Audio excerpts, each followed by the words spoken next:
Valentin scaled sales team at one of the biggest crypto exchanges in Europe, WhiteBIT, and now is working in Swing XYZ. We're gonna learn from him what are the best things, resources, tips he knows about business development, becoming executive in business development, in sales, and how we can all grow better in sales in Web3. Let's go.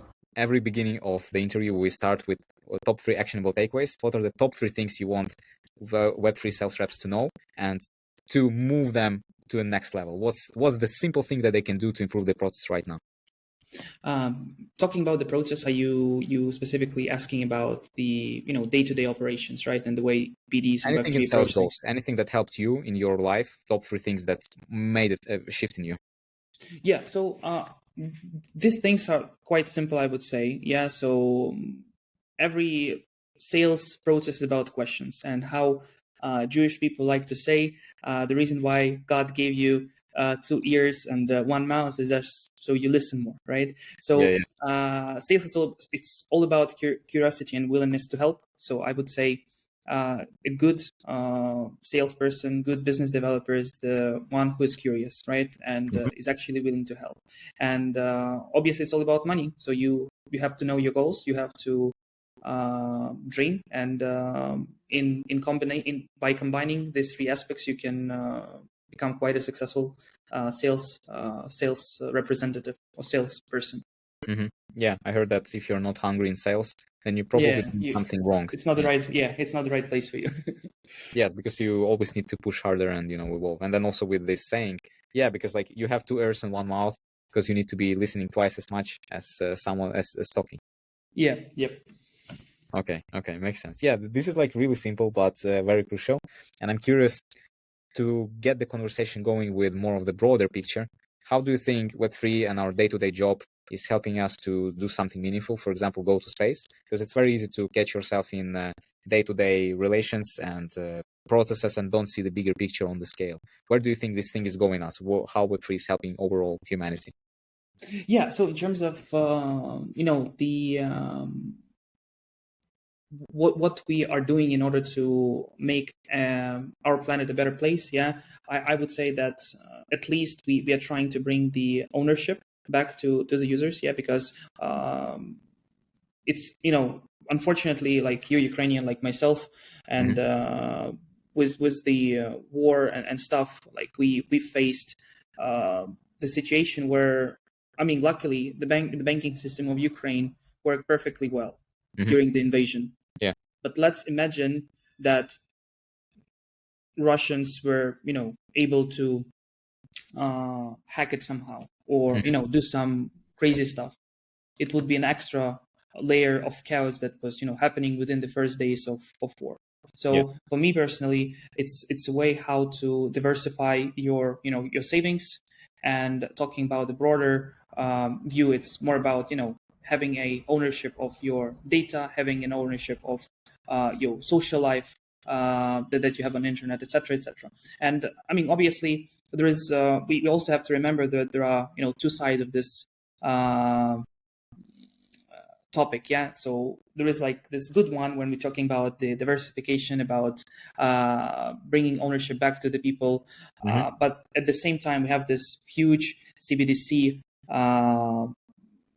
coming in subject that at the same time tries to onboard as many people as possible through Web3 narrative, with its unicorns and rainbows and airdrops. And then so it's all about the balance, like everything in our life, but definitely in day-to-day operations and doing your BD activities. Like, at least what I've been focusing on is actually answering the question, how can I simplify life for my mom?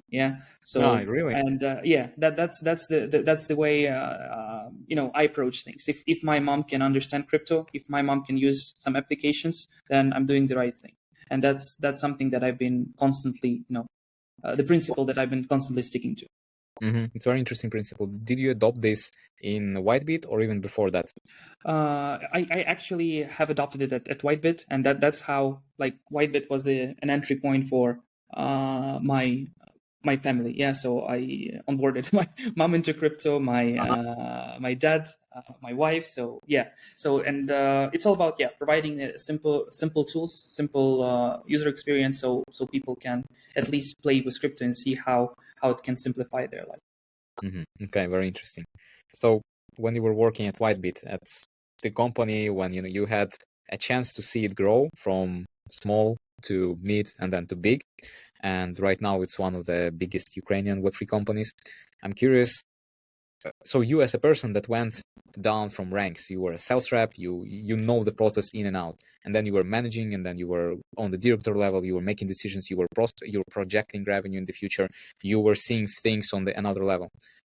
What are the top things that differentiate day-to-day job from a sales rep and sales manager? And maybe share some of your personal experience. What changed for you? What was the main insight that you got when you went from one level to another level? Yeah. So first of all, like really great question. So talking about like me entering the Web3 and WhiteBIT itself. So I actually joined as a head of sales. So was the person who Okay. was building the sales department like from scratch.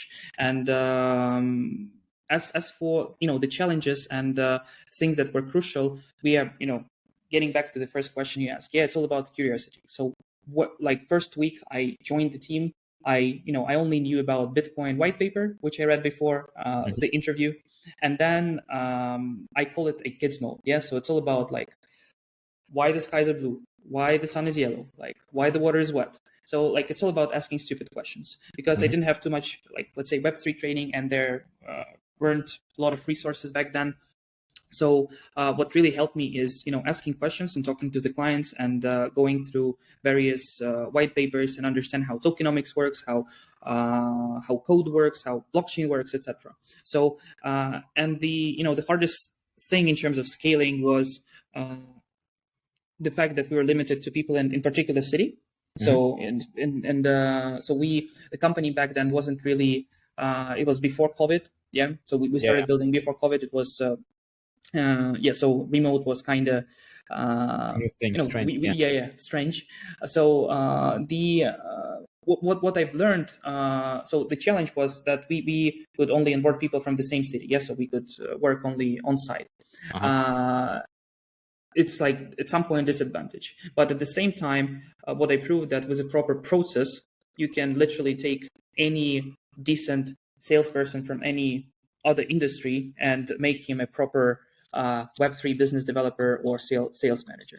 And in terms of the growth itself, like what's really helpful is the leadership within the team. So we Vladimir Nosov is one of the greatest leaders I've met, and he contributes a lot to the volunteers in Ukraine right now and supports Ukraine a lot. So his example was showing a lot of great sales and partnership cases for the sales team. So we were actually, we had a great teacher, and so leadership is everything, especially in early stage startups. Okay, I see. And after the WhiteBIT, you also have been building a few sales teams. So I'm curious, what kind of skills or what kind of traits are you looking in your teammates? So how would you describe a guy that you feel that, yes, he has a great potential? What kind of traits, qualities he has, or a girl? Yeah. So that's actually, yeah. So talking about genders, it's really interesting. So like looking at various performers, like you learn that a salesperson is actually a profession without gender. So you can have a guy that performs amazingly and sing with ladies. So actually having a like diverse team pays off a lot because you have this quite balanced energy. Talking about the qualities. So again, number one is curiosity, and the main question that I ask during interviews, like, why are you in sales? And the right answer is because I want to make money. And as for the qualities, definitely curiosity is one of them. And I usually try to play, the role plays within the interviews. Like, let's say a person comes from me from the industry of solar panels. So I'm a guy. I need a solar panel. Can you like educate me? So, and the way they educate me says a lot about what they can do within the sales process. So hope it kind of gives an idea of the approach I had. So if anyone is coming to your teams, in case you're hiring, then they know that the main thing that they need to come prepared for is that they need to love money and they need to Yeah. curious. Yep. Curiosity and money. That's it. Okay. So that would be a shame not to ask you about building sales departments in Web3 or overall right now. Let's say you have a new task, you have a company and they have good product, selling something good, and they just need more sales. And they bring you in as a new sales manager and say, hey, Valentin, can you please build a team for us? Can you briefly describe what is like step 1, 2, 3 in typically like what are the priorities that you need to take a look on? What's the regular roadmap for building a sales team? Okay. Yeah. Very, very interesting question. So, I mean, I guess a lot depends on, what is being sold, right? And what kind of Products. business, yeah, whether it's like product or service. But overall, the approach is quite simple in terms of at least from what I've faced and what I've done. Like every salesperson wants to see a lot of inbound leads, that just come to him and And give him like the check and say, please, sir, can I yeah. buy this? Yeah. Yeah, unfortunately, it doesn't work this way. So I guess the most important step is research and understanding how your competitors work, what they do. Research. That's obviously step number 0. As for the actual sales department structure, at least the way I usually see it and the way I've done it is dividing and conquering. Yeah, so sales like there are closers and researchers. Yeah, in my at least in my understanding and the way I approach sales and sales departments. So I always try to build a proper lead generation team that conducts all the needed research and proper personalized outreach through multi-channel campaigns. And then we have proper closers that understand the product, that understand the client pains, understand their problems, and can solve them properly. So basically, we are separating the processes and providing every team with structured KPIs and the company with structured results. So yeah, that's at least the way I've done it. Okay, so first you do the research of the market to understand where you need to focus. Then you do lead gen team. Then you build closing team, because at first, if you have lead gen, even founders, even you can close, right? Then you're building the closing team, and then you're just aligning them on goals, right? You just get everybody and this is North Star, let's hit it. Yeah, and depending on the scale, at least what we've done in previous companies is client success. Like after you close a client, so there are a lot of various upsell, cross-sell opportunities and ways to engage deeper. So I always try to pass it to a separate person that can take good care of the client after we sign the deal.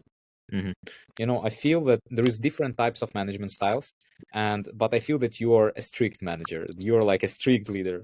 To be honest, no. I'm actually quite easygoing, and a lot of my interactions with the team members are based on trust. So and I focus. So what's important? Like the problem is, like, at least with Web3, we are lacking a lot of training. So going to interviews, people are actually looking for some big names in your CV. Then you come and they understand, they expect something from you, you expect something from them. So the thing that the industry is lacking right now is definitely a proper training. So you should be strict within the training, and then you can let people go and do their and let them do the magic for you. So okay, an idea and a question to the audience right now. Please write down in comments if you would like to get the sales training, because I see a fit here with the YouTube channel. Especially a lot of sales folks, they don't understand how to apply it. This was Siri. No problem. We leave this uncut. We like it live. And would it be a nice idea to do a sales training on YouTube? Like, of course not. You cannot explain everything in a video. Some people require personalized work. But do you think this can be helpful if some candidates come to you and they already have they're already invested in the knowledge, in the industry at least? To be honest, what I can tell you is that I'd rather find a trainer for myself, because I'm not sure. Actually, again, question to the audience: it's quite interesting because every opportunity I take, it's all about the imposter syndrome. Like every time you realize, hey, I've done this and that and this, but every time you have, well, am I confident enough? Do I know enough? Yeah. So whenever someone talks about training, I'd rather get a trainer for myself. As for the general content that is available online, definitely. I think, what I really loved, and the reason why I thought that it would be nice to have this interview with you, Nikolai, is because what you do in terms of content is really great. Yeah. So, and I actually started implementing your YouTube channel in the departments I work with. So, thanks a lot for the contribution that you're doing. Thank you. In case you want to check out more videos or what Valentin is implementing, you can go out and check it out here. And I think it's a very nice opportunity to wrap up the first part of the interview. Stay tuned for the second part, because in the second part, we're going to share more secrets on motivating the team, managing the team, skills and qualities that the sales manager should have. So it's more kind of like giving the overview of the sales manager role and the position of the executives. So stay tuned. Thank you, guys. So here are top learnings from this first episode. Not being hungry and not being curious are two qualities that can quickly disqualify you from being a good salesperson.